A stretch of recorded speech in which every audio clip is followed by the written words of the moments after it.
जय हिंद दोस्तों आज की इस वीडियो में हम लोग अध्ययन करने जा रहे हैं समांतर श्रेणी को। समांतर श्रेणी में दोस्तों आपको बता दें कि आज जो प्रश्नावली 5.1 है हम लोग विद्या पब्लिकेशन बुक से हम लोग पढ़ रहे हैं, जिसमें हम लोग जो है कंटिन्यू द्विघात समीकरण को खत्म कर चुके हैं। आज हम लोग समांतर श्रेणी को पढ़ने वाले हैं। समांतर श्रेणी में आपको एक चीज़ बता दें कि समांतर श्रेणी को सबसे पहली बात तो समांतर श्रेणी को हम लोग लिखते कैसे हैं। समांतर श्रेणी को हम लोग क्रमागत पद से लिखते हैं, यानी क्रमागत पद इस प्रकार से, जैसे A1 A2 A3 A4 dot dot dot हम लोग AN तक लिखते हैं। तो इसे हम लोग कहते हैं समांतर श्रेणी। हम लोग इस प्रकार से लिखते हैं, मतलब जहां पर जो A1 है इसको हम लोग कहते हैं प्रथम पद। तो प्रथम पद को हम लोग किससे लिखते हैं? A1 यानी पहले पद को। और इसके बाद एक चीज और एक्स्ट्रा हम लोग पढ़ेंगे इसमें, सार्वंतर। तो सार्वंतर को लिखते हैं D से, जिसमें द्वितीय पद से प्रथम पद को हम लोग घटा देते हैं। क्या करते हैं? द्वितीय पद से प्रथम पद को घटा देते हैं, उसे हम लोग कहते हैं सार्वंतर। ठीक है, अगर सार्वंतर बराबर हो तो उसे हम लोग समांतर श्रेणी कहते हैं, अगर सार्वंतर बराबर ना हो तो समांतर श्रेणी नहीं कहते हैं। फॉर एग्जाम्पल, जैसे हमारे पास लिखा होगा कि 2 4 6 8 डॉट डॉट डॉट, तो हम लोग D1 ज्ञात करेंगे। मतलब D1 इससे इस द्वितीय पद से प्रथम पद को घटा दो। D2 ज्ञात करो, तो द्वितीय पद से प्रथम पद को घटा दो। तो फिर D3 ज्ञात करो, तो हम लोग द्वितीय पद से प्रथम पद को घटा देंगे। मतलब हम लोग क्या करेंगे कि अगले वाले पद से उसके पहले वाले पद को घटाते हैं। तो सार्वंतर बराबर है, तो ये एपी में है। एपी का मतलब क्या होता है? Arithmetic progression. तो ये एपी में है। एपी में कब होंगे? जब उसके सार्वंतर बराबर होंगे, तो उसको हम लोग कहेंगे कि एपी में है। बट अगर सार्वंतर बराबर ना हो, जैसे मान लो आपके पास है 2 4 16, ठीक है, 256 डॉट डॉट डॉट, तो D1 ज्ञात करोगे तो 4 से 2 घटा दो तो हमारे पास 2। D2 ज्ञात करोगे तो 16 से 4 घटा दो तो आप लोग कहोगे कि 12। तो ये एपी में नहीं है। तो एपी में नहीं है, क्यों नहीं है? क्योंकि इसके सार्वंतर बराबर नहीं है। अगर सार्वंतर बराबर हो तो उससे हम लोग कहते हैं कि वो एपी में है, और सार्वंतर बराबर ना हो तो उसे हम लोग कहते हैं कि वह मान जो है एपी में नहीं है। क्लियर? इतनी सी बात आप लोगों को क्लियर? ठीक। इसके बाद जैसे आपके पास पहला क्वेश्चन, तो एमसीक्यूज टोटल आपके पास 3 एमसीक्यूज है। हाँ, 3 एमसीक्यूज में पहला क्वेश्चन आपके पास, पहला क्वेश्चन है आपके पास कि समांतर श्रेणी के प्रथम 3 पद, जबकि प्रथम पद a बराबर -5, तो a बराबर क्या है? -5 है। और इसके बाद था सार्वंतर d बराबर -2 है, तो d बराबर -2 है। तो इन लोगों का समांतर श्रेणी के प्रथम 3 पद, तो समांतर श्रेणी के प्रथम 3 पद ज्ञात करेंगे। ठीक, 3 पद। देखो 3 पद, तो हम लोग पद को कैसे ज्ञात करते हैं? तो पद को ऐसे ज्ञात करते हैं, अभी हमने A1 A2 भी कहा है। इसी प्रकार हम लोग प्रथम पद को लिखते हैं A से, द्वितीय पद को लिखते हैं A प्लस डी से, फिर A प्लस 2D से, A प्लस 3D से, डॉट डॉट डॉट ऐसे चलते हैं। ठीक है, तो इस प्रकार से भी पद ज्ञात करते हैं। एक पद तो हमारे पास -5 है। अब हम लोग A प्लस डी ज्ञात करना चाहते हैं, तो A प्लस डी, तो a का मान क्या है? -5, और d का मान क्या है? -2, तो -7। फिर a प्लस 2d ज्ञात करो, तो a का मान -5। अच्छा, -5 -2 है क्या? हाँ, -5 और -2 है। ठीक है, -5 और -2 है। तो हम लोग कहेंगे कि यहाँ पर -2 इंटू 2, तो -5 और -4, तो -9। तो हमारे पास आंसर क्या हो जाएंगे? प्रथम पद -5, द्वितीय पद -7, तृतीय पद -9। तो ये आंसर, तो हम लोग ऑप्शन अगर देखना चाहें तो ऑप्शन हमारे पास देखो सी ऑप्शन जो है ये करेक्ट है। इसी प्रकार देखो ऑप्शनल में ही हमारे पास क्वेश्चन नंबर 2, ऑप्शनल में क्वेश्चन नंबर 2 हमारे पास है समांतर श्रेणी -5 -1, -5 -1, फिर 3 7 डॉट डॉट, 3 7 डॉट डॉट के लिए प्रथम तथा सार्वंतर प्रथम पद और सार्वंतर ज्ञात कीजिए। प्रथम पद को ज्ञात करेंगे, सार्वंतर ज्ञात करेंगे। प्रथम पद के लिए हम लोग क्या कहते हैं? प्रथम पद को लिखते हैं हम लोग a से, तो a बराबर हम लोग लिखेंगे -5, प्रथम पद -5। अब सार्वंतर, सार्वंतर को लिखते हैं हम लोग d से, सार्वंतर, सार्वंतर को लिखते हैं हम लोग d से, तो d बराबर द्वितीय पद से प्रथम पद को घटा देते हैं, द्वितीय पद से प्रथम पद को घटा देते हैं, तो लिखेंगे हम लोग d बराबर यहाँ पर द्वितीय पद है हमारे पास -1 और +5, तो ये हमारे पास 4। तो हमारे पास आंसर क्या है, -5 और +4। देखो जरा ऑप्शन हमारे पास जो है दूसरे में ऑप्शन बी ऑप्शन जो है हमारे पास करेक्ट है। ठीक।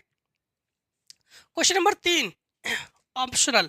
ऑप्शनल में क्वेश्चन नंबर 3 में है कि an बराबर 3n+2, तो an बराबर 3n+2 है। तो परिभाषित अनुक्रम के पहले 3 पद है, पहले 3 पद, n का मान हमेशा आप लोग क्या लोगे जानते हो, 1 लोगे, 2 लोगे, 3 लोगे। मतलब n बराबर हम लोग 1 ले सकते हैं, 2 ले सकते हैं, 3 ले सकते हैं, डॉट डॉट डॉट ऐसे ले सकते हैं। सबसे पहले हम लोग लिखेंगे n का मान 1, तो लिखेंगे हम लोग a1 बराबर 3 × 1 + 2 बराबर 3 एकम 3 2 5। a का मान 2 ले लो, n का मान, तो 3 × 2 + 2, 3 दूनी 6 2 8। a 3 ले लो, तो 3 × 3 + 2, तो 9 और 2 11। तो इन्होंने पूछा है कि पहले 3 पद ज्ञात कीजिए। पहले के 3 पद हमारे पास क्या है, 5 8 और 11। पहले के जो 3 पद है, तो पहले के 3 पद क्या है, 5 8 और 11, जो कि ऑप्शन नंबर आपके पास सी ऑप्शन सही है। अब देखो जो क्वेश्चन नंबर फिर से अति लघुत्तरीय प्रश्न है, लघुत्तरीय प्रश्न करेंगे तो ये फिर से आपके बुक में ना, इस बुक में सीरियल नंबर फिर 1 से है। अगर आपके बुक में ये 1 से ना होकर 4 से है तो आप लोग घबराने वाली कोई बात नहीं, आप लोग 4 से ही करना, ठीक है। तो हम यहाँ पर फिर से 1 से कर रहे हैं, फिर से जो है हम यहाँ से क्या कर रहे हैं, 1 कर रहे हैं। अब अति लघुत्तरीय प्रश्न कर रहे हैं, ठीक है। तो देखो निम्नलिखित सूत्रों से परिभाषित अनुक्रमों के पहले 3 पदों को लिखिए, पहले 3 पदों को लिखिए। तो देखो हमारे पास क्या है, an बराबर हमारे पास क्या है, 5n+2, 5n+2, same to same ऐसे ही करेंगे हम लोग। तो n का मान हम लोग क्या रखते हैं, n बराबर 1 2 3 रखेंगे, ठीक है। 3 पद कहाँ है तो उसमें डॉट डॉट लगाने की जरूरत नहीं है। तो हम लोग क्या करेंगे, यहाँ पर लिखेंगे a1, तो 5 × 1 + 2, 5 एकम 5 2 7। फिर a2, तो 5 × 2 + n की जगह रख रहे हैं मान हम लोग 2, 5 दूनी 10 2 12। तो a3, तो 5 × 3 + 2, 5 × 15 और 2 17। तो हमारे पास आंसर क्या है, 7 12 और 17। ठीक, ये आंसर क्या है हमारे पास, आंसर है 5 7 12 17, ठीक है। अब देखो क्वेश्चन नंबर हम लोग करेंगे 2 को, क्वेश्चन नंबर 2 को।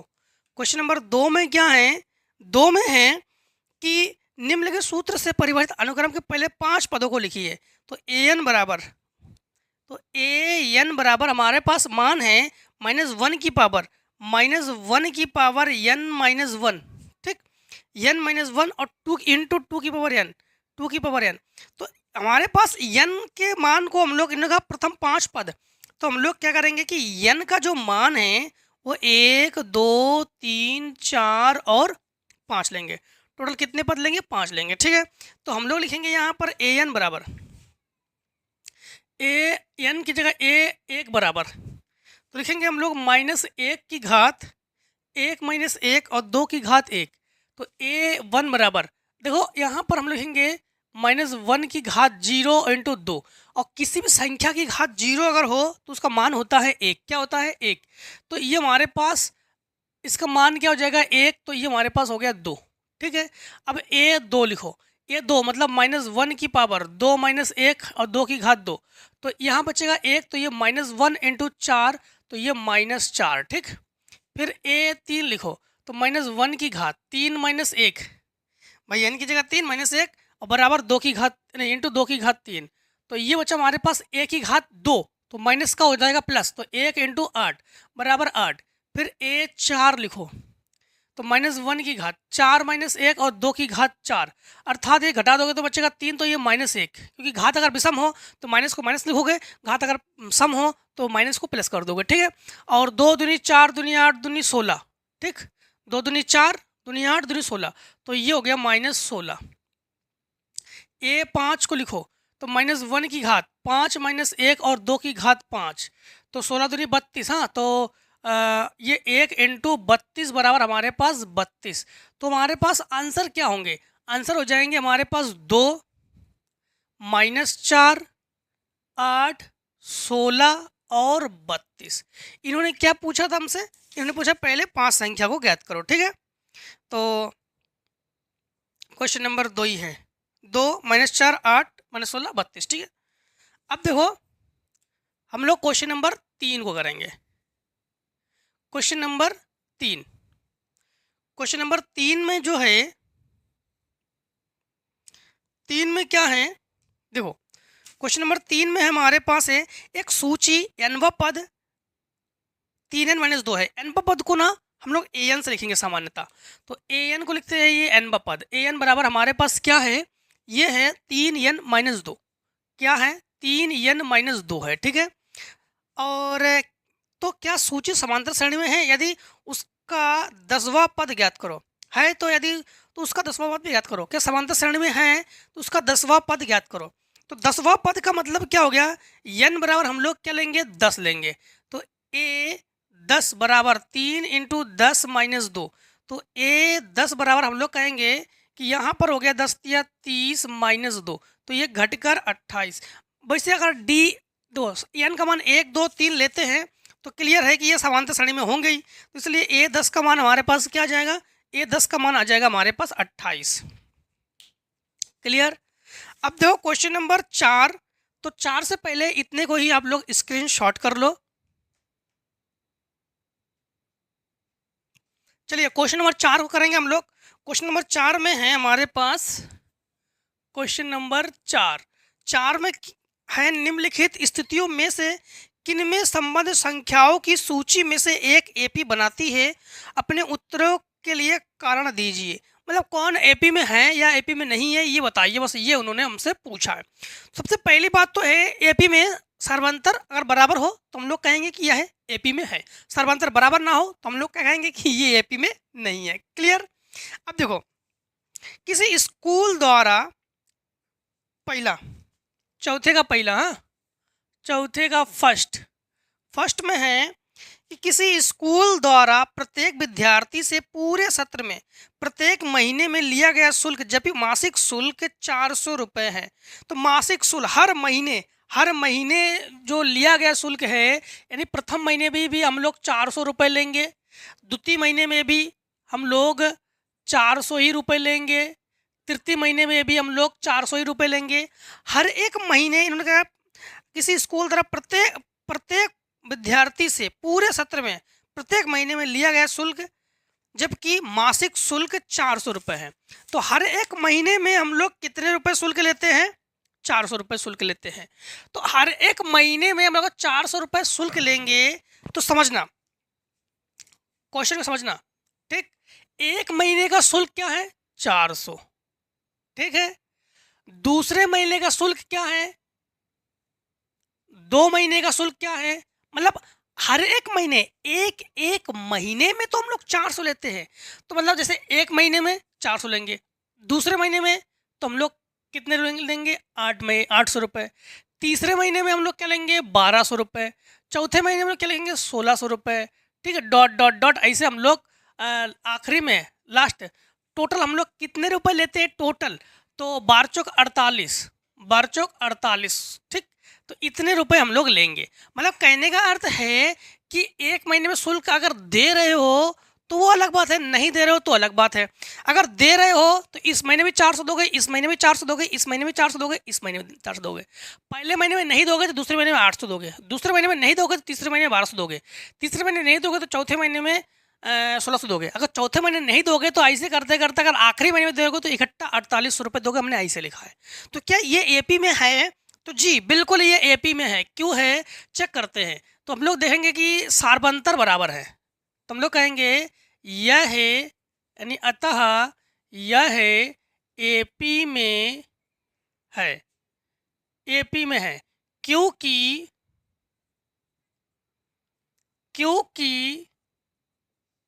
सार्वंतर बराबर है। ठीक, तो एपी में उसे कहेंगे जिनके सार्वंतर अगर बराबर हो तो उसे कहेंगे हम लोग एपी में है। अब देखो इसी के चौथे को सेकेंड पार्ट में क्या है कि सेकेंड पार्ट में है किसी स्कूल द्वारा कक्षा 1 से 12 तक से प्रत्येक मास में लिया गया शुल्क, जब भी कक्षा 1 का मासिक शुल्क 250 रुपये तथा यह प्रत्येक अगली कक्षा के लिए 50 रुपये बढ़ता जाता है। मतलब समझना, इसको तो हम लोग ऐसे भी लिख सकते हैं। कैसे? इसको तो हम लोग 400 plus 400 plus 400 plus dot dot करके हम लोग लिख सकते हैं, ठीक है। लेकिन इसमें क्या है, इसमें देखो क्या है, इसमें है कि कक्षा 1 का मासिक शुल्क 250 है, तो कक्षा 1 का मासिक शुल्क क्या है 250। हर एक कक्षा जाते जाओगे तो 50 रुपये बढ़ाते जाओगे, तो कक्षा 2 का जो मासिक शुल्क क्या है 300, 50 रुपये बढ़ा दो। कक्षा 3 का मासिक शुल्क क्या है 350, फिर 400 प्लस डॉट डॉट ऐसे 12 तक जाओगे, ठीक है। ऐसे कहाँ तक जाओगे 12 तक। तो यहाँ ये भी एपी में है, एपी में है, क्योंकि इनके भी सार्वंतर बराबर है। क्यों? सार्वंतर क्या है, सार्वंतर तो सभी के सार्वंतर जो है 50 है। हाँ, तो सार्वंतर क्या है, सर्वांतर जो है वो 50 है, जो बराबर है, जो कि क्या है बराबर है, सर्वांतर बराबर है, इसलिए ये एपी में है। अब देखो थर्ड पार्ट, तो थर्ड पार्ट में है, ठीक, थर्ड पार्ट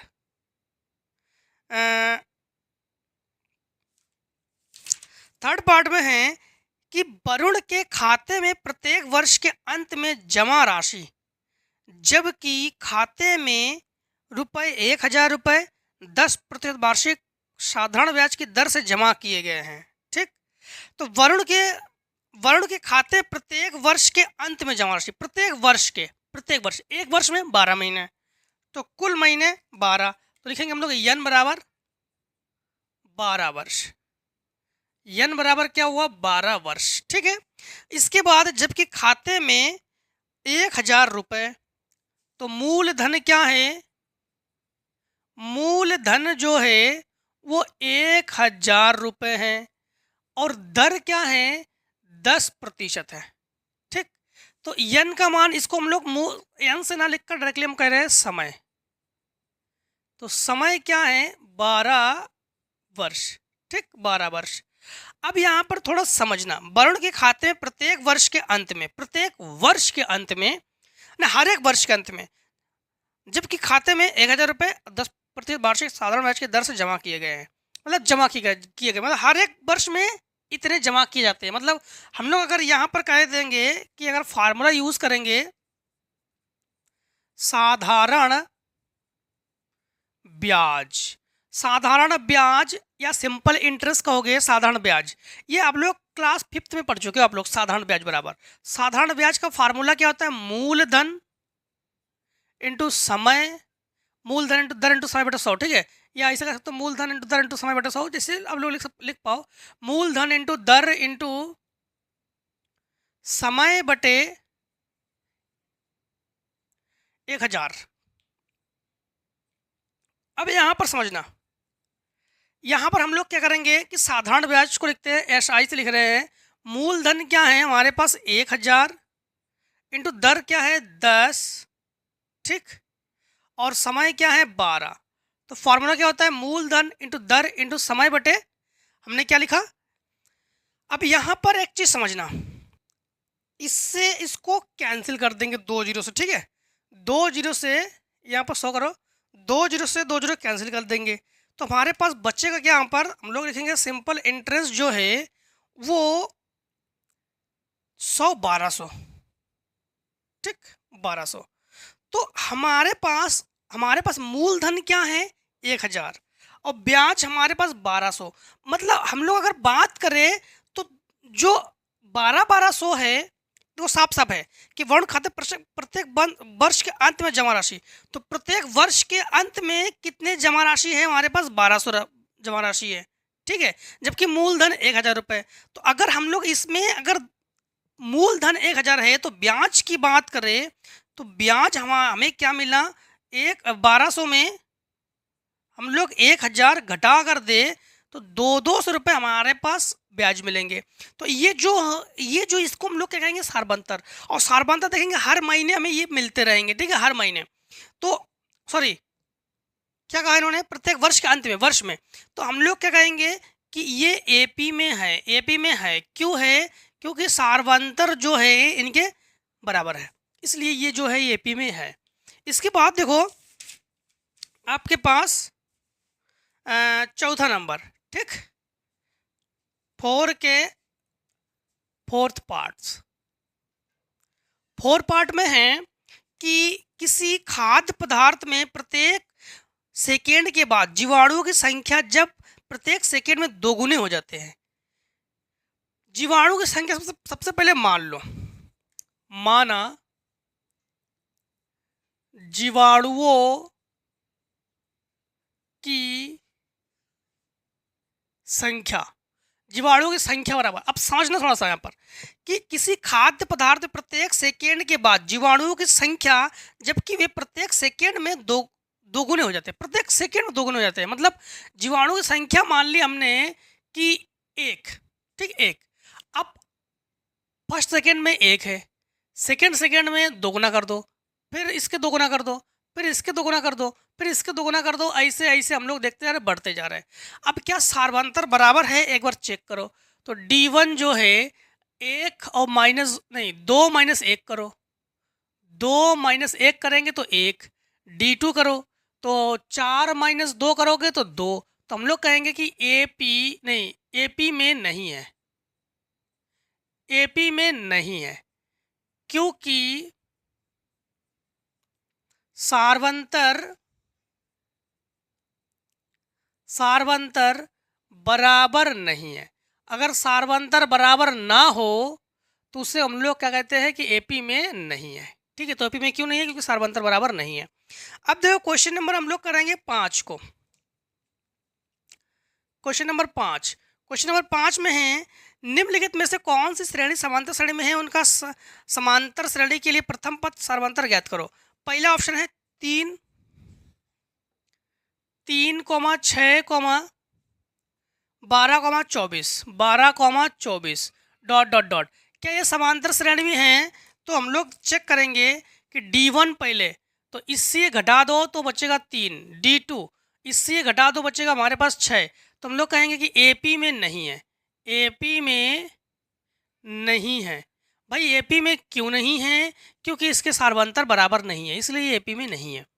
अब देखो इसी का सेकेंड पार्ट, 5 में के सेकेंड पार्ट, 5 में के सेकेंड पार्ट में है 0 -4 -8, -4 -8, इसके बाद है -12 dot dot dot, -12 dot dot dot.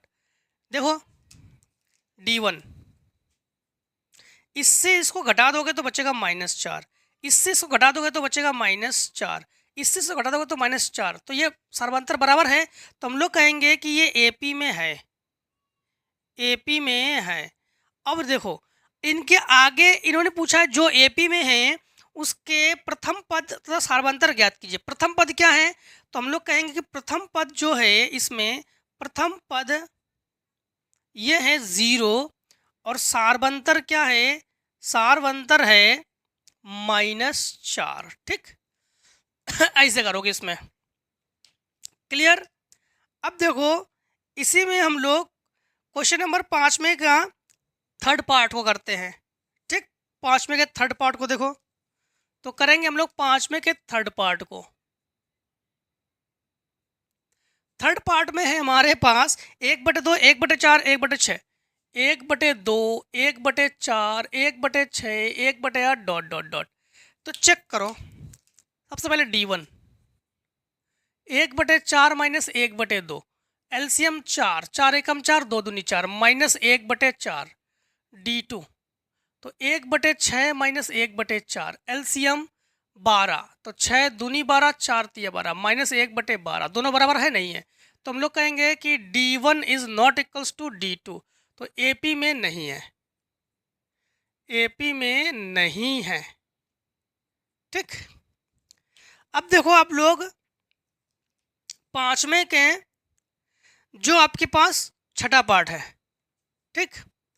तो 5वें के पार्ट 6 को देखो। 5वें के पार्ट 6 में है P + 90, पहले P है, फिर P + 90 है, फिर P प्लस 180, P प्लस 180, फिर P प्लस 270, ठीक। फिर है जहाँ P बराबर 999 की घात 999 है, ठीक। P बराबर 999 की घात 999 है, इन्होंने ये कहा है, ठीक है। पांचवें का कौन सा पार्ट है हमारे पास? छठा पार्ट, ठीक। तो सबसे पहले डी ज्ञात करो। जब डी ज्ञात करेंगे, D1 द्वितीय पद से प्रथम पद को घटा देंगे तो P प्लस 90 माइनस P, तो P से P कैंसिल, तो हमारे पास क्या बचा? 90। D2 ज्ञात करो। D2 हम लोग ज्ञात करेंगे तो P प्लस 180 माइनस होने पर चिन्ह बदल देते हैं तो 90, तो ये हमारे पास कैंसिल। P का मान अगर ये भी रखेंगे तब भी कैंसिल होगा ना, ये घटा देंगे तो बचेगा 90। फिर हम लोग रखेंगे D3, तो P plus 270 minus P minus 180, इससे ये कैंसिल, तो ये बचा हमारे पास 90। तो हम लोग कहेंगे कि D1 बराबर D2 बराबर है, तो हम लोग कहेंगे कि ये AP में है, AP में है, ठीक। तो इसके प्रथम पद क्या होंगे? प्रथम पद, तो प्रथम पद इन्होंने कहा है कि प्रथम पद जो है P है, और P बराबर क्या है? 999 की घात 999 ही तो है, तो 999 की घात 999 है, ठीक है। और इसके बाद सार्वंतर ज्ञात करेंगे। सार्वंतर D बराबर हमारे पास क्या है? 90, तो ये हो गया हमारे पास आंसर, ठीक। तो प्रथम पद को P भी लिख सकते हो और 999 की घात 999 भी कर सकते हो, ठीक। चलो अब इतने को आप लोग शॉर्ट कर लो, फिर क्वेश्चन नंबर हम लोग आगे सॉल्व करते हैं। तो करो इतने को शॉर्ट फटाफट। देखिए क्वेश्चन नंबर हम लोग 6 को करते हैं। क्वेश्चन नंबर 6, ठीक। क्वेश्चन नंबर 6 में है कि निम्नलिखित में सार्वंतर ज्ञात कीजिए और अगले दो पद ज्ञात कीजिए। तो 6 के फर्स्ट पार्ट में है, 6 के फर्स्ट पार्ट में है हमारे पास 51 59, पहले 51 फिर 59 फिर 67 फिर 75 डॉट डॉट। क्या पूछा इन्होंने? सार्वंतर। सबसे पहले सार्वंतर ज्ञात करो, तो सार्वंतर को लिखते हैं डी से, द्वितीय पद लिखो माइनस प्रथम पद को लिखो, तो ये घटा दो तो 8, सार्वंतर ज्ञात कर लिया हमने। फिर इनका क्या कहना है कि इनके कहना है कि अगले दो पद लिखो, तो अगले दो पद कैसे? 75 में 8 जोड़ो तो 5 80 83, 83 में 8 जोड़ो तो 91, तो दो पद कौन कौन से हो गए? 83 और 91, ठीक है। समझ गए ना आप लोग? अब देखो 6 के सेकेंड पार्ट को, 6 के सेकेंड पार्ट में है 75 67, 75 है 67 है और 59 51, 59 51 डॉट डॉट डॉट। सबसे पहले सार्वंतर ज्ञात करो डी, तो डी जो है 67 माइनस 75 करेंगे, तो यहाँ से एक लोग 15 से 7 घटा दोगे तो बचेगा 8, वो भी माइनस में। और दो पद लिखो, दो पद, तो इससे माइनस 8 घटा दो तो बचेगा आपके पास माइनस यानी 43, 43 से 8 घटा दो, ठीक। 43 से 8 घटा दो तो बचेगा आपके पास, यहाँ से 8 घटा दो 13 से यानी 35। तो दो पद आपको ज्ञात करने थे, तो दो पद हो गए 43 और 35, क्लियर। अब देखो आप लोग इसी में आपके पास चौथा पार्ट, 6 के चौथे पार्ट को देखो, 6 के पार्ट 4 को देखो। पार्ट 4 में है 0 1/4 1/2, 0 1/4 1/2 और 3/4 dot dot dot, 3/4 dot dot dot, ठीक। इसमें भी हम लोग वही काम करेंगे, सार्वंतर ज्ञात करेंगे या दो पद ज्ञात करेंगे। सार्वंतर लिखते हैं डी से, तो डी बराबर हमारे पास 1/4 माइनस 0 अर्थात 1/4, ठीक।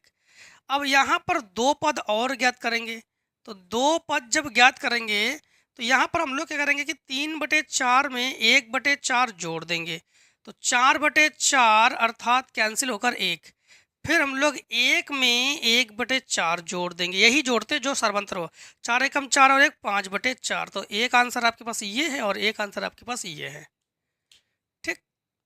क्वेश्चन नंबर 7, क्वेश्चन नंबर 7 को देखो।